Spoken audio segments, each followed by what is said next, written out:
ஓம் நம சிவாய போற்றி. என் அன்பு குழந்தையே, உன்னுடைய பிரச்சனைகளை எல்லாம் தீர்த்து வைக்க சிவனே கதி என்று என் மீது உன்னுடைய பக்தியை செலுத்து கொண்டிருக்கும் உன் வாழ்வை தேடி இந்த சிவன் நான் வந்திருக்கின்றேன். நல்ல குறி சொல்ல வந்திருக்கின்றேன். முழுவதுமாக கேட்டு என்னுடைய ஆசிகளை பெற்றுக்கொள். அத்தோடு மட்டுமல்லாமல் நீ நினைத்த விஷயம் ஒன்றும் இன்றைய தினத்திலேயே நடக்கக்கூடிய அளவிற்கு, மனமானது மகிழக்கூடிய அளவிற்கு, என்னுடைய பாதத்தில் நீ சரணடையும் அளவிற்கு அற்புதங்கள் நடக்கப் போகின்றது.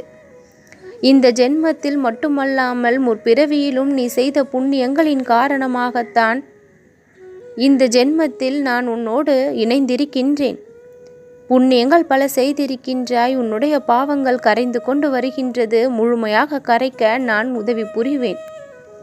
எப்பொழுதையெல்லாம் என்னுடைய வார்த்தையில் நம்பிக்கை வைத்து என்னுடைய வாக்கை நீ கேட்கின்றாயோ அப்பொழுது எல்லாம் என்னுடைய மனமானது குளிர்ந்து விடுகின்றது.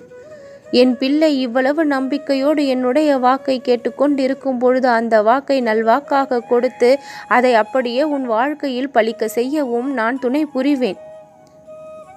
அப்படி என்னுடைய வாக்கை இன்றைய தினத்தில் நீ கேட்க உள்வந்திருந்தால், உன்னுடைய செவியானது என்னுடைய இந்த நல்ல குறியை கேட்க உள்வந்திருந்தால், உன் வாழ்க்கையில் எல்லா விதமான சந்தோஷங்களும் கிடைக்க நான் வழியும் செய்வேன்.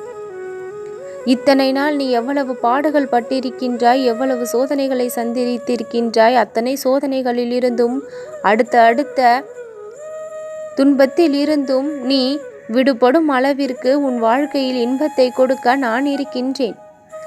சோதனை காலங்களை எல்லாம் முடித்து வைத்து உன் வாழ்விற்கு தேவையான சாதனைகளை நீ செய்யும்படி அருள் புரிய வந்திருக்கின்றேன். எல்லா நேரமும் இனி உனக்கு நல்ல நேரமாக மாறும். கெட்ட காலங்களும் கெட்ட நேரங்களும் முடிவடைந்து விட்டது. நேற்றைய தினத்தோடு உன் கர்மாக்கள் கழிந்தது. புதிதாக விடிந்திருக்கும் இன்றைய தினம் உனக்கானது. ஒவ்வொரு விடியலிலும் ஒவ்வொரு நற்செய்தியும் நல்ல நிகழ்வுகளும் கிடைக்கப்பெற்று நடக்கப்பெற்று உன்னுடைய மனம் இந்த சிவன் உன்னோடு இருப்பதை நிச்சயம் உணரும்படியாக இருக்கும். உன்னுடைய வாழ்க்கையில் சிலர் விளையாடி சென்றிருக்கின்றார்கள். அவர்கள் விளையாடிய விளையாட்டு என்பது உன்னுடைய மனதிற்குள் ஏற்படுத்திய காயமாக மாறியும் இருக்கின்றது. எதற்காக அப்படி செய்தார்கள்? நம் வாழ்வை தேர்ந்தெடுத்து எதற்காக நம் வாழ்க்கையில் வரக்கூடிய நிலைமை ஏற்பட்டது? எதை புரிந்து கொள்ள தவறி இருக்கின்றார்கள், எதை புரிந்து கொள்ள மறுத்திருக்கின்றார்கள் என்று புரியாமல் தவித்தபடி உன்னுடைய வாழ்க்கை சென்று கொண்டும் இருக்கின்றது. மாற்றம் என்பது எந்த இடத்தில் வர வேண்டுமோ அந்த இடத்தில் மாற்றத்தை கொடுத்து உன் வாழ்க்கையை நான் கைதூக்கி விடுவேன். முன்னேற்றமே இல்லாமல் உன்னுடைய வாழ்க்கை இப்படியே சென்று கொண்டு இருக்கின்றதே. போராட்டத்திற்கு மத்தியில் இருக்கின்ற பிரச்சனைகளை சமாளிக்க வேண்டிய நிலைமைதானே ஏற்படுகின்றது.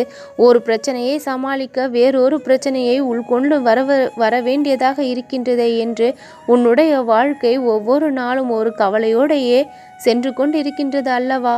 அந்த கவலைகளுக்கு முற்றுப்புள்ளியை வைத்து பிரச்சனைகள் என்ற ஒன்றை உன் வாழ்வில் கொடுக்காமல் நல்லனவற்றை பல நடத்தி கொடுக்க நான் வந்து விட்டேன். இனியும் உன்னுடைய வாழ்க்கை இப்படி கண்ணீரிலேயே செல்ல போவது இல்லை. உன்னுடைய வாழ்க்கை இனி இன்பங்களால் நிறையும்.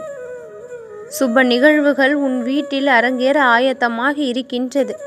உனக்கு வாக்களித்தபடி நான் உன்னோட வாழ்வில் இருந்து உனக்கு நல்லதை நடத்தி கொடுப்பேன். எல்லா நேரமும் உனக்கு சர்வ நிச்சயமாக என்னுடைய துணை என்பது கிடைத்து கொண்டே இருக்கும்.